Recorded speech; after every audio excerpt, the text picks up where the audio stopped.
시편 128편 1절부터 6절까지입니다. 같이 한번 합독하겠습니다. 1절부터 6절까지 시작.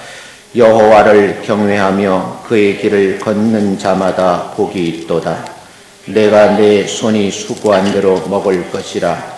내가 복되고 형통하리로다. 내 집 안방에 있는 내 아내는 결실한 포도나무 같으며 내 식탁에 둘러앉은 자식들은 어린 감람나무 같으리로다. 여호와를 경외하는 자는 이같이 복을 얻으리로다.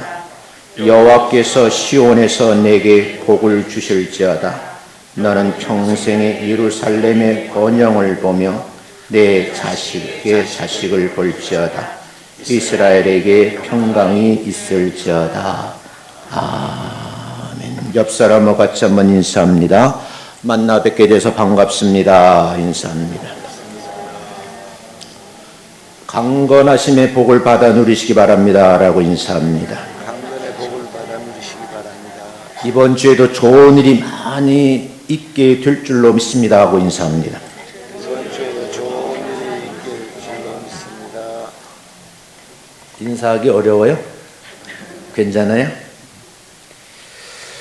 수많은 사람들이 경쟁하면서 생존하기 위해서 숱한 조직들을 만들기도 하고 또 사라지기도 합니다. 이게 와이셔츠가 좋지 않아서 그래요. 여기 무술을 안 발라서 그래요.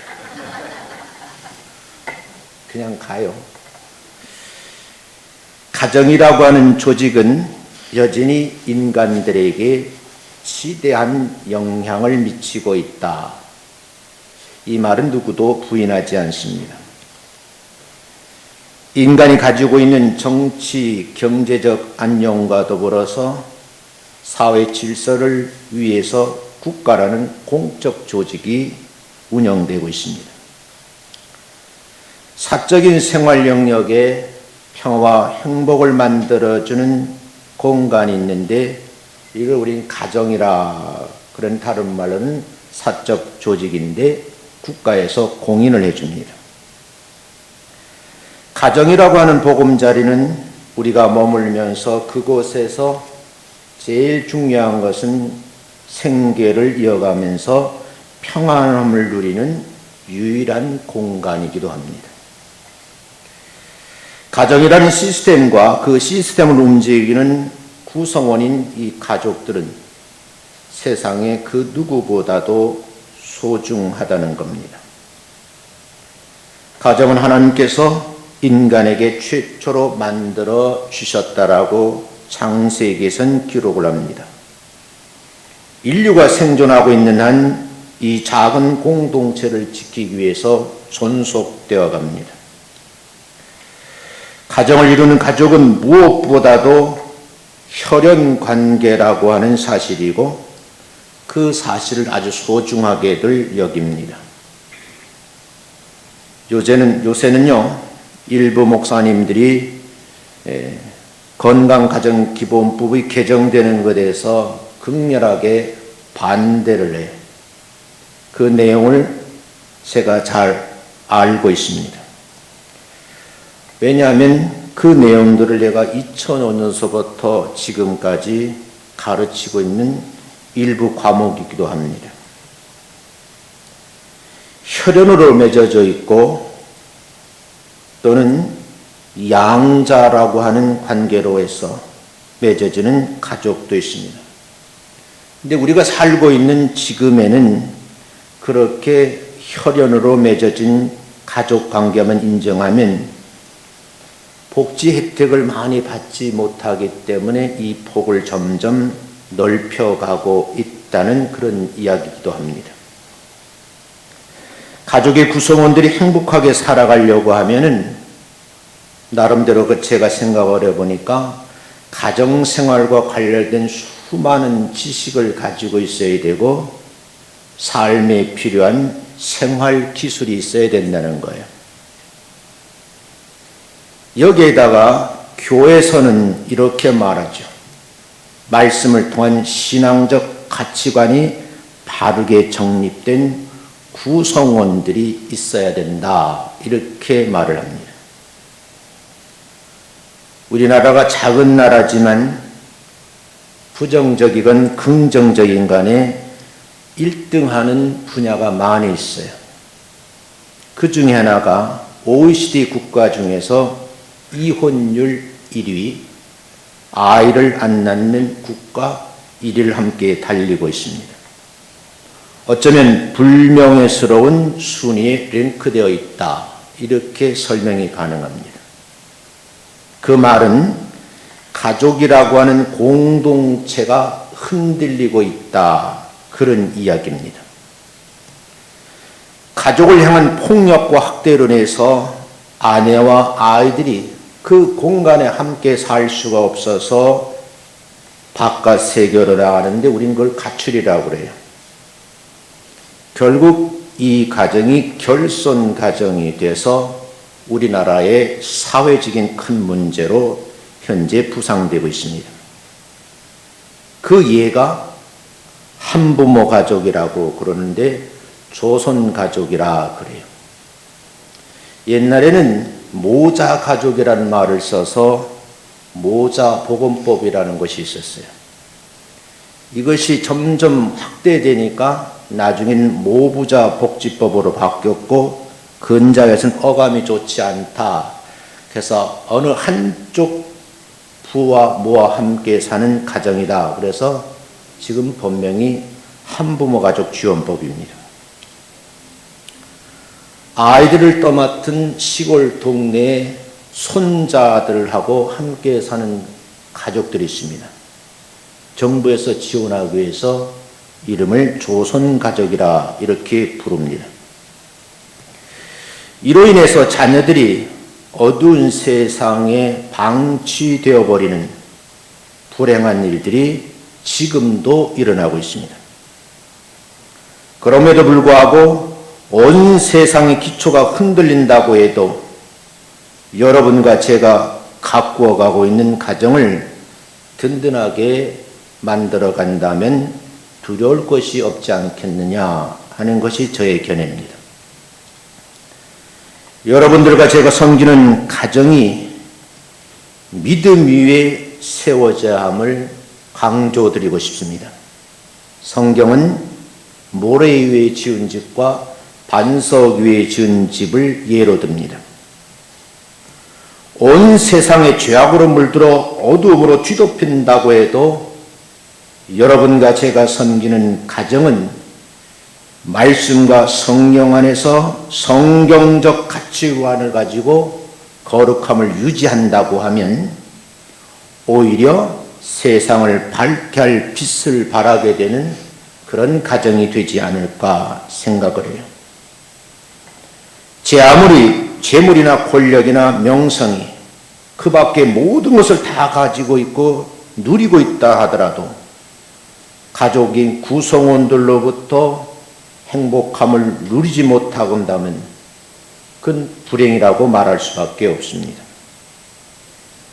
부와 지식과 권력, 그 밖에 사람들이 원하는 외적인 것을 다 가지지 못했다 해도 가정의 건강성을 유지하면서 구성원들이 함께 웃고 즐거워하는 행복한 삶이 이어진다고 하면 그 사람이야말로 세상에서 성공한 사람이 아닐까 하는 생각을 해요. 모든 것을 다 잃어버리고 나는 가정을 지키겠다고 하는 그런 순수한 생각이 지금 이 시대에 필요하지 않는가 하는 반문을 하고 싶어요. 하나님께서 주시는 본문의 말씀을 보면 복받은 가정의 모습을 그림으로 그려놨어요. 본문에서 보여준 말씀을 보면 가정에서의 시스템의 구성자인 남편에 대해서 말하기를 경건성에 대해서 얘기를 해요. 그리고 그 아내는 현숙해야 된다는 사실을 알려줍니다.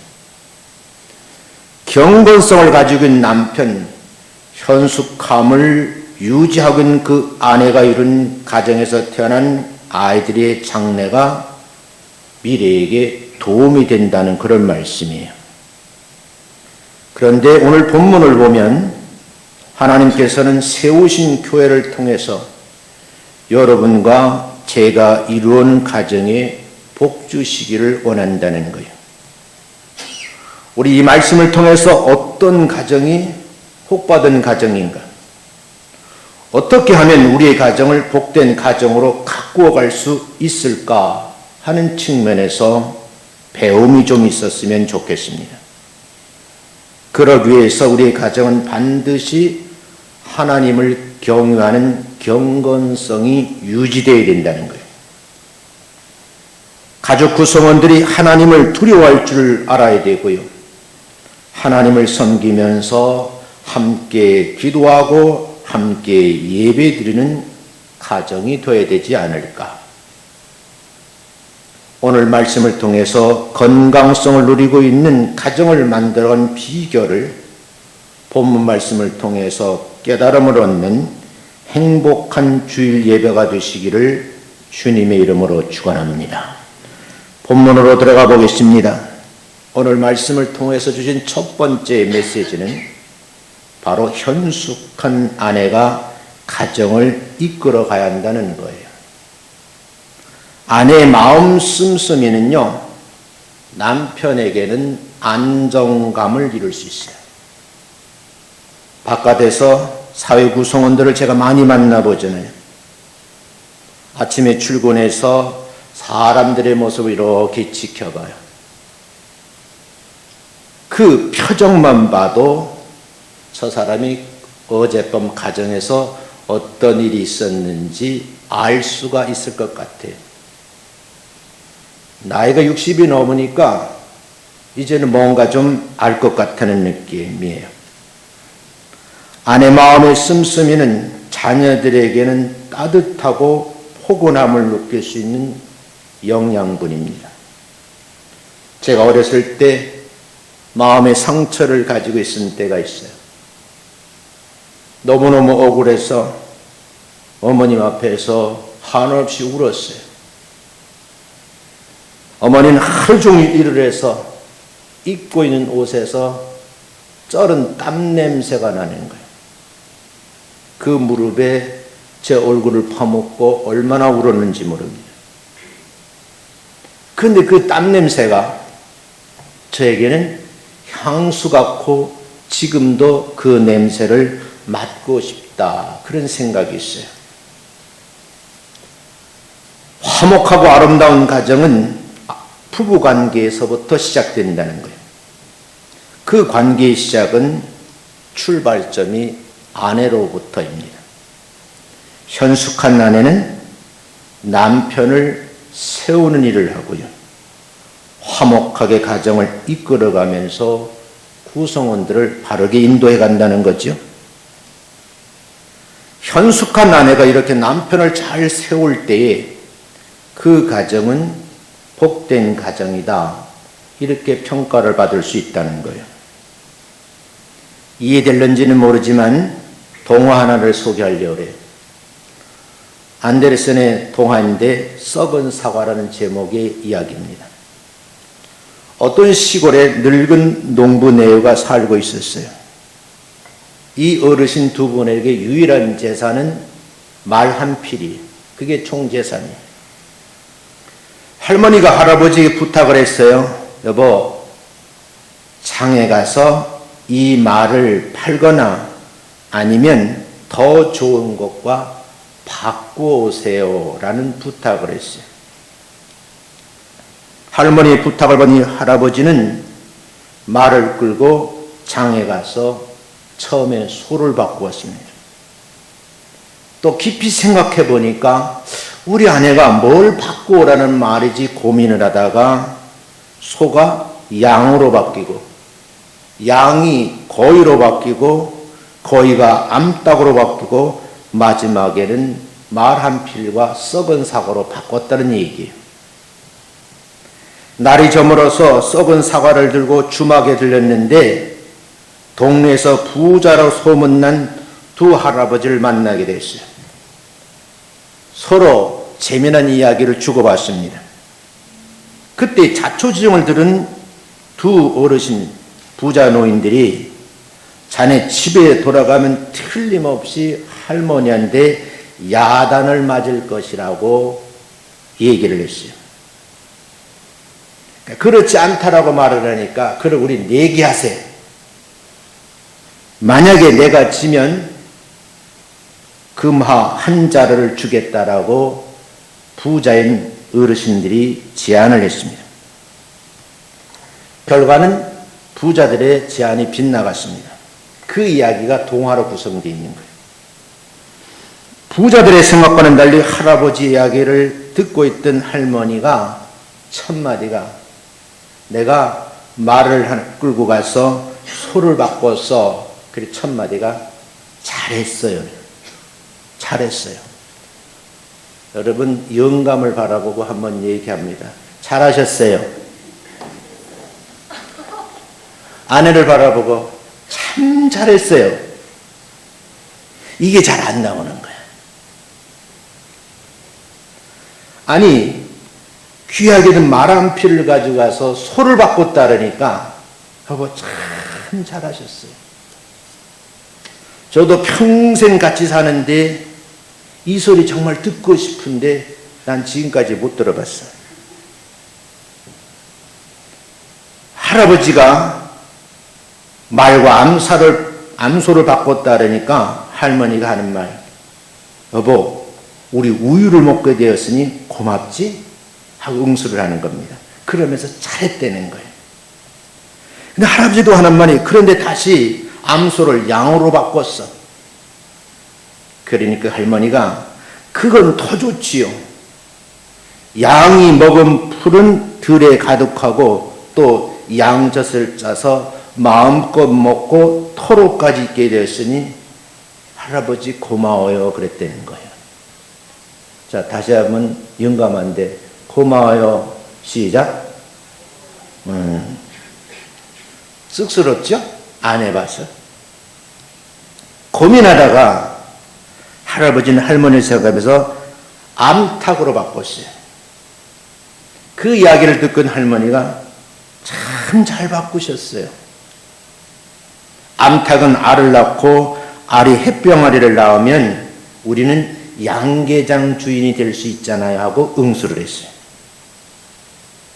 이번에는 암탉과 썩은 사과 바꾼 이야기를 마지막으로 했어요. 근데 그때 할머니가 극칭찬을 하면서 참 잘하셨어요. 글쎄 오늘 옆집에 파 한 뿌리를 꾸러 갔더니 썩은 사과 한 개도 그 집에 없었어요. 이젠 그 집에 내가 썩은 사과를 나누어 줄 수 있어서 여보 고마워요 그러더라는 거예요. 할머니는 할아버지가 말할 때마다 야단을 치기커녕 오히려 감탄을 하면서 그 기쁨을 전달을 하는 거예요. 요즘 말로 하면 리액션 전문가예요. 제가 평생 살면서 정말 행복한 남편은 어떤 남편이냐? 리액션을 잘하는 부인을 둔 사람들이 늘 평안하고 행복한 모습을 보이더라고요. 리액션이 잘 안 되는 할머니들, 엄마들은 오늘 좀 회개를 좀 하셨으면 좋겠어요. 두뇌의 대화를 창틈으로 엿듣고 있던 이 두 부자 할아버지가 결국은 금화 한 자루를 내어주고 말았다 하는 것이 동화의 주된 얘기입니다. 현숙한 아내는 남편을 존귀하게 만듭니다. 내가 내 남편을 존귀하게 여기니까 주변 사람들이 내 남편을 함부로 대하지 않는 거예요. 반대로 미련한 아내는 남편에게 욕을 보이게 한다는 거예요. 오늘 본문 말씀에 보면 현숙한 아내에 대해서 표현하기를 결실한 포도나무와 같다라는 말씀을 하면서 아름다운 열매를 많이 맺는 나무로 표현을 하고 있습니다. 현숙한 아내는 그 무엇보다도 말을 바꾸면 자녀 양육을 잘한다는 거예요. 첫 번째는 남편을 세워주는 역할을 잘하고 자녀를 반듯하게 키우는 그 역할을 너무나 잘한다는 거예요. 대부분의 가정은요, 요즘에는 아내들도 남편들처럼 직장 생활을 해요. 맞벌이 부부라고 그러죠. 이런 가정 환경에서 자녀 양육이 힘들고 소홀해질 수밖에 없어요. 제가 목회를 하면서 경제적인 여유가 없잖아요. 교회를 두 번 지었으니까. 우리 사람이 나가서 일을 해요. 남편이 나도 피곤하지만 하루 종일 아이들하고 시달리면 얼마나 힘들겠어요. 그때부터 제가 하는 일이 뭐냐, 내 밥은 내가 챙겨 먹는다 하는 신조를 가졌어요. 그걸 몸소 실천을 했어요. 그리고 아이들에게 설거지는 니들이 해라. 가족의 규칙을 정하기를 맨 늦게 먹은 친구가 마지막 설거지하고 밥을 마지막으로 먹은 사람은 순서에 가릴 것 없이 누구든지 밥솥에 밥을 지어 놓는 것을 규칙으로 삼았어요. 3남매 중에 우리 막내가 제일 느려 터져요. 이 방송 설교 들으면 또 아빠 지 얘기했다고 뭐라 그러는데. 그런데 여러분, 어느 날 보니까 밥을 빨리 먹고 숟가락 탁 놓고 들어가더라고요. 이유는 간단한 거예요. 설거지하기 싫어서. 지금 다 30대가 넘었는데 밥 잘합니다. 그 중에서 밥 제일 잘하는 사람 1번 타자 이 목사. 그건 부인할 수 없는 사실인데 물어보면 그렇다고 그럴 거예요. 나하면 제일 잘 끓입니다. 가정환경에서 여러분들이 정말 소홀히 할 수밖에 없는 그런 맞벌이 부부들이 지금 너무 많은 거예요. 그런데 성경에 보면요, 참고하실 말씀이 있어요. 잠언 말씀에 보면 아내는 부지런히 일하여 가정을 부하게 할 뿐만 아니라 자녀들을 잘 양육해야 됩니다.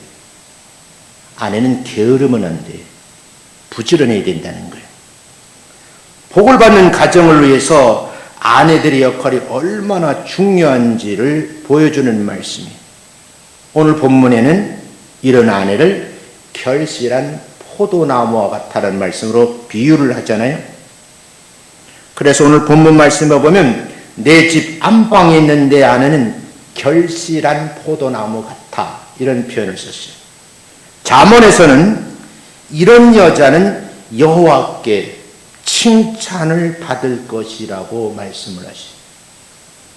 근데 제가 요즘에 살펴보면 칭찬받기를 원하는데 실제 할 일은 하지 않더라, 그런 얘기예요. 성경 읽어보겠습니다. 잠언 31장 30절 같이 한번 읽습니다. 시작. 고운 것도 거짓되고 아름다운 것도 헛되나 오직 여호와를 경외하는 여자는 칭찬을 받을 것이라. 칭찬받는 여인이 있는 가정이, 그게 건강한 가정이다, 그런 말씀이에요. 두 번째, 말씀으로 잘 양육받는 자녀가 있는 가정이 되어야 된다는 거예요.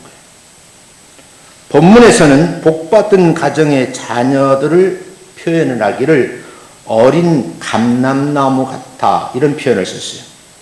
읽어보겠습니다. 3절 시작. 내 집 안방에 있는 내 아내는 결실한 포도나무 같으며 내 식탁에 둘러앉은 자식들은 어린 감람나무 같으리로다. 식구가 다 모여 식탁에서 마주 앉아서 서로 수저를 들면서 아이들이 이렇게 보면 정말 귀한 내 자식이구나 하는 느낌이 오냐는 거예요. 근데 여러분, 이 감람나무는요, 척박한 땅에서도 잘 자라는 나무로 그렇게 알려져 있습니다. 척박한 땅에 그렇게 자라는 나무가 꽃이 피고 열매를 맺는데 그 열매를 굉장히 귀하게 여기는 거예요. 올리브는요, 세계 3대 장수식품 중에 하나라고 정평이 나 있어요. 제가 그리스에 가서 선물을 사려고 매장에 들어갔어요. 성도들에게 뭘 드릴까 생각하는데 그 가게 주인이 올리브 비누를 권장하더라고요. 근데 굉장히 비싸요. 그럼에도 불구하고 거금을 들여 제가 그걸 사가지고 와서 성도들에게 하나씩 나누어 주었어요.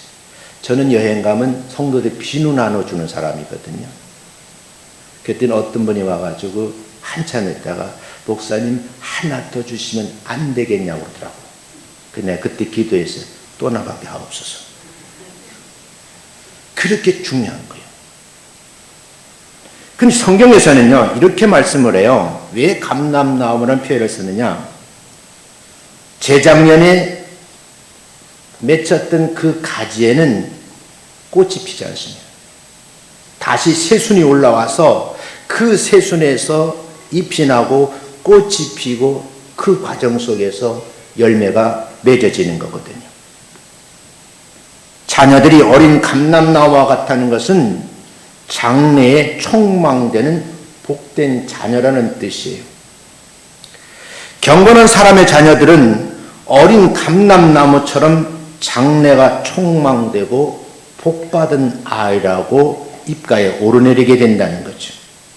그 이유를 설명하기를 그 부모님이 남편이 경건함과 아내의 현숙함 때문이라는 거예요. 그리고 이 가정이 잘 이루어지니까 아이들이 잘 양육이 되는 거죠. 우리 자녀들이 믿음에 바로 서기만 한다면 지금에 가지고 있는 문제는 그렇게 어렵지 않을 것이라고 저는 생각을 해요. 험한 세상에 내어보내도 걱정할 일이 없어요. 왜냐? 그 아이의 뇌 속에 아버지의 경건성과 어미의 현숙함의 DNA가 숨겨져 있기 때문에 이 아이들이 결혼을 딱 하게 된 가정에서 본능적으로 이 DNA가 작동이 된다는 거예요. 그런데 문제는 오늘 우리가 이루어가는 가정에서 자녀들을 믿음으로 양육하는 일이 점점 소홀해진다는 이런 현상. 예수 믿는 사람들까지도 자녀들을 신앙으로 양육하는 일에 점점 관심이 멀어져 가고 있어요. 최근 조사에 의하면 절반 이상의 성도들이 예배를 드림보다 대학에 들어가는 공부가 더 우선시되고 있어요. 이 뭘 말해주는 것인가? 이 교계 조사와 연구한 교수님의 얘기를 들어보면 교회 중직사일수록 더 심하다는 거예요. 저는 그 글을 읽으면서 이 뭔가 잘못됐구나. 자녀 양육에 있어서 경건성과 현숙함의 DNA를 심어줘야 되는데 공부만 하는 거예요. 그런 아이가 서울대학교 영문학과를 나왔어요. 강서구에는 모 중학교의 3학년 담임선생이 됐어요. 그 선생님이 그 반 반장님하고 영등포 신세계 백화점 지하 주차장에 썸씽이 있었다. SBS 뉴스 8시인데 나온 거예요. 법망에도 징역 갔습니다. 오늘 청소년들이 많은 어려움을 당하고 있고 탈선하는 아이들이 많아요. 그 이유 중에 하나가 신앙교육의 약화인 거예요. 대표적으로 여러분, 아이를 입양을 했는데 그 아이를 학대해서 죽였다는 것 아니겠어요? 근데 그 양부모가 예수를 잘 믿는 그런 부부예요. 더 안타까운 것은 양쪽의 부모가 목사님들이라는 거예요.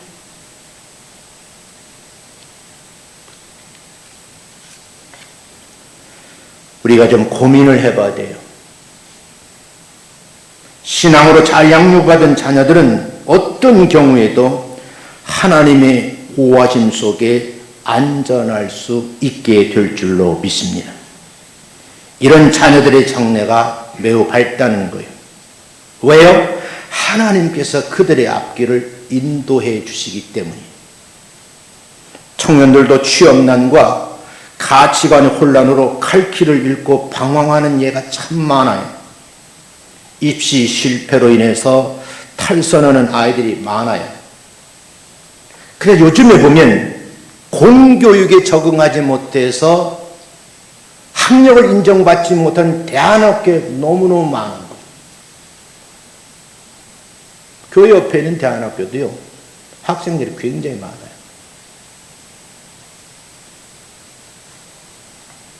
우리가 고민해 보셔야 돼요.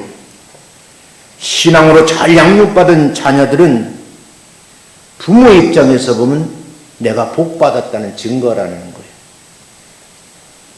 그러므로 신앙으로 잘 양육받는 자녀들을 여러분이 보시면서 식탁에서 그 얼굴만 봐도 즐거움을 함께 누리게 될 줄로 믿습니다. 많은 열매를 맺게 될 어린 감람나무처럼 이런 자녀들의 앞길은요, 형통함의 복을 받아 누릴 주인공이라는 사실을 잊지 말고 성장함에 도움을 주라, 그런 말씀이에요. 세 번째는 교회를 위해서 헌신하는 가정이 된다는 거예요. 우리가 말하는 복받은 가정은 어떤 가정일까? 하나님의 교회를 위해서 충성되게 봉사하면서 교회를 통해서 하나님께서 부어주신 은혜를 마음껏 누리고 복받은 사람이라고 믿는 사람이 입가에 오르내려야 된다는 거예요. 성경 읽어볼까요? 5절 6절 읽습니다. 시작. 여호와께서 시온에서 내게 복을 주실지어다. 너는 평생의 예루살렘의 번영을 보며 내 자식의 자식을 볼지어다. 이스라엘에게 평강이 있을지어다. 세상에서 가장 큰 복이 뭐냐? 위로부터 내려오는 평강의 복이에요. 내가 누누이 강조하잖아요. 이 평강의 복을 받은 사람의 모습은 어때요? 평안한 거예요. 근심, 걱정이 밀려와도 믿음으로 이겨내는 은혜가 있는 사람들이에요. 성도 개인이나 가정이 누리는 복은 교회와 아주 밀접한 관계가 있다고 본문에서 말씀을 해요. 그 이유는 하나님께서 교회를 통해서 성도들에게 복을 주신다는 거예요. 본문에서는요, 하나님께서, 여호와께서 시온에서 내게 복을 주신다고 분명히 말씀하시잖아요. 근데 그 복을 평생에 보게 될 것인데 예루살렘의 번영을 보는 것처럼 그렇게 보게 된다, 그 말이거든요. 그 복이 어디서 와요? 시온에서 오는 복이다. 출발점은 하나님이시지만 시온이란 땅, 교회라고 하는 공간 속에서 이루어진 복이다, 이렇게 해석이 가능해요. 본문에서 분명하게 말씀을 하죠. 하나님께서 시온에서 복을 주신다. 그 복을 유지하는 데는 평생의 예루살렘의 번영을 보게 되는 것처럼이라는 말씀을 쓰고 있어요. 이 말씀은 우리가 교회를 통해서 하나님께 주시는 풍성한 복을 받게 된다는 그런 의미로 해석이 가능해요. 저는 바라기를 본문에 기록된 복을 받는 가정이 되시기를 주님의 이름으로 축원합니다. 교회가 은혜롭지 못하면요, 신앙생활이 재미가 없으면요, 가정에서 행복을 찾기가 어려워요. 그래서 교회는 항상 은혜로워야 돼요. 저는 예배 마치고 1층에 내려가서 성도들의 가는 모습을 보면 유심히 지켜보는 게 있어요. 1시간 예배를 드리고 교회를 떠나는데 얼굴 표정을 보는 거예요. 1시간 예배를 드렸는데도 뭔가 해결되지 않아서 오만상을 찡그리고, 목사님 안녕히 계시오 하고 가면요, 한 주간 내내 걱정이 돼. 저분이 또 무슨 일 때문에 시험이 들었나, 어디가 아픈가, 영감하고 싸웠는가, 남편이 세움을 받지 못해서 지금 고민을 하고 있는가? 오만 생각이 머릿속에 있는 거예요. 그래서 목사가 빨리 죽는데요. 목사가 제일 많이 걸리는 암이 췌장암이에요. 이건 현의학도 잘 못 고쳐. 교회가 하나님께서 기뻐하시는 교회, 성경적인 좋은 교회가 되는 것이 얼마나 중요한지요. 우리는 이 교회를 하나님께서 기뻐하시는 교회로 만들어 가야 할 책임이 있다. 누가요? 구성원들이. 지난주 장로님 4분과 권사님 5분을 교회 사역의 현장에 다시 불러 세웠어요. 교회를 위해서 헌신과 봉사를 아끼지 말라 하는 의미입니다. 왜요? 자녀들이 받아 누리는 복이 이 교회를 통해서 흘러가기 때문입니다. 세워진 분들이 앞장서서 헌신과 봉사 열매가 맺어지면 여러분의 가정도 복을 받게 되고 교회가 아름다움의 화음을 낼 수 있고 복을 받아 누리는 통로가 된다는 거예요. 많은 성도들이 교회와 더불어 성장하고 교회 부흥과 함께 큰 복을 받아 누리게 될 줄로 믿습니다. 나는 성도들의 이야기를 들으면서 핵심적인 단어를 골라드리려고 했어요. 많은 대화 중에서 신도시 있는 교회니까 다 이사해 오셨잖아요.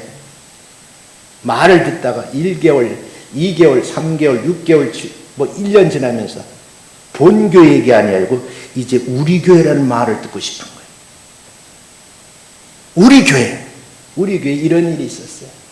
지난주 참 은혜스러웠어요. 우리 교회라는 말. 교회에서 믿음으로 잘 양육받고 열심히 봉사하는 좋은 일꾼들이 세워져야지만 교회 구성원들의 DNA가 다시 유전돼 가는 거예요. 그래서 부흥하는 교회가 부흥하지 침체되어 있고 우울한 교회는 부흥이 되질 않는 거예요. 따라합니다. 우리 교회는 참 좋은 교회입니다.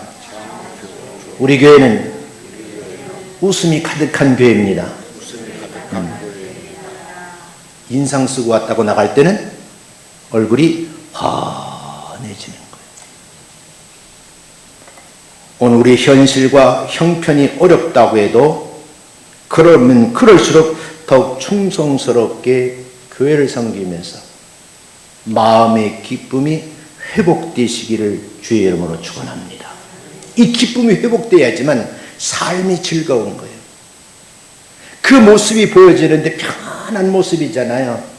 그래서 성경적으로 저 사람은 평강의 복을 받은 사람이야 이렇게 결론이 맺어져 간다는 거예요. 우리가 이렇게 할 때 하나님은 기뻐하시고요. 모든 상황을 초월해 얼마든지 복을 주시려고 준비되어 있다는 거예요.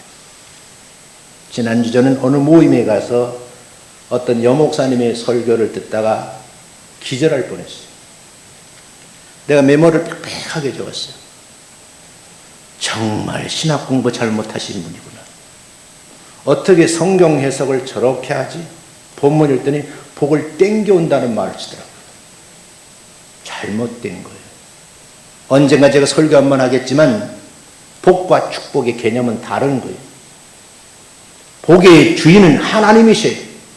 그 하나님의 마음에 들게만 하나님 내게 주시는 거라고. 주시는 복을 어떻게 해요? 받는 거예요. 복받을 짓을 그래서 하라는 말이에요. 복받은 사람이 나와 같이 많은 복을 받았게 주변 사람들에게 복을 나눠주는 것을 그걸 축복이라 그래요. 창세기 자세히 한번 읽어보세요. 처음에는 다 복이란 말을 쓰고 있지 나중에 가면 이 족장 시대가 시작되고 막 이제 무리들이 생겨 그때 이제 복을 빌어주는 거예요. 누가요? 아버지가 아들에게 복을 빌어주잖아요. 그게 쌍둥이애가 아니겠어요? 그 복을 받으려고 몸부림친 거예요. 그게 야합 사건 아니겠어요? 그리고 그 일 때문에 복받은 기도를 받고 도망을 가니 외삼촌 집으로 도망간 거예요. 요즘 교계에 혼란스러움이 지속되고 있어요. WCC 문제, NCK 협회, 종교다원주의, 종교혼합주의, 종교일치주의라는 말이 흥행하고 있어요. 말은 거창하고 참 좋은 겁니다. 그런데 결과적으로는 교회 밖에도 구원이 있다고 주장하는 이단들이에요. 잘못된 분들이 너무 많은 거예요. 근데 이게 지금 구분이 안 되는 거죠. 코로나 팬데믹 현상이 우리를 어렵고 하고 힘들게 만들잖아요. 제가 자료를 쭉 모으고 있어요. 우리 교회는 방역체제 잘 지키는 교회예요. 거리 유지도 잘하고, 천주교 어떤 행사에 보니까 빼곡하게 앉아있더라고요. 절간에 행사를 하는데 중들이라 그랬지, 스님들이 이렇게 빼곡하게 앉아있는 거예요. 찬불가를 부르는데 마스크도 안 쓰고. 그래도 한 번도 천주교발 사찰에서 일어났다고 말하잖아요. 그런데 교회에서 조금만 하면 다 교회발이에요. 고민하셔야 돼요. 여러분, 일주일에 한 번인데 코로나 팬데믹에서 예배가 소홀히 하는 분들이 의외로 많아요. 좌석수를 제한하니까 문제는 많겠죠. 현재는 좌석수의 20%, 우리가 본당에 60명 들어올 수 있는 거예요. 고민을 많이 해요. 근데 여러분, 이런 제안을 받았으면 참 좋겠다는 생각을 하는 거예요. 목사님, 예배 드리고 싶어요. 방역 기준에는 60명께 못 드리니까 1부 예배 드리고 2부 예배 드리고 3부 예배 드렸으면 어떨까요? 이 제안을 중직들이 해야 되는 거예요. 더 걱정은 이 팬데믹이 끝나고 나면 오후 예배에 아예 이제 참석자가 없을 것 같아서 고민이 되는 거예요. 예배의 성공자가 되시기를 주의 이름으로 축원합니다. 하나님 보시기 기뻐하는 모습으로 교회를 사랑하고 섬기면요, 우리 하나님께 예배해 놓으신 복을 모두 다 흡족하리만치 내려주신다고 말씀을 주세요. 기도할 때 나를 축복하옵소서가 아니고 나에게 하늘의 신령한 복과 땅의 기름진 복을 내려달라고 기도 많이 하시기를 주의 이름으로 축원합니다. 하나님은 복을 비리시는 분이 아니에요. 하나님 마음에 흡족하고 마음에 드시면 언제 어디든지 주시겠노라고 말씀하시는데, 그 복 중에 하나가 건강한 가정을 이루는 복이에요. 교회와 더불어 성장하면서 복을 받는 건강한 가정을 이루어 가시면서 행복한 구성원들이 되시기를 주의 이름으로 축원합니다.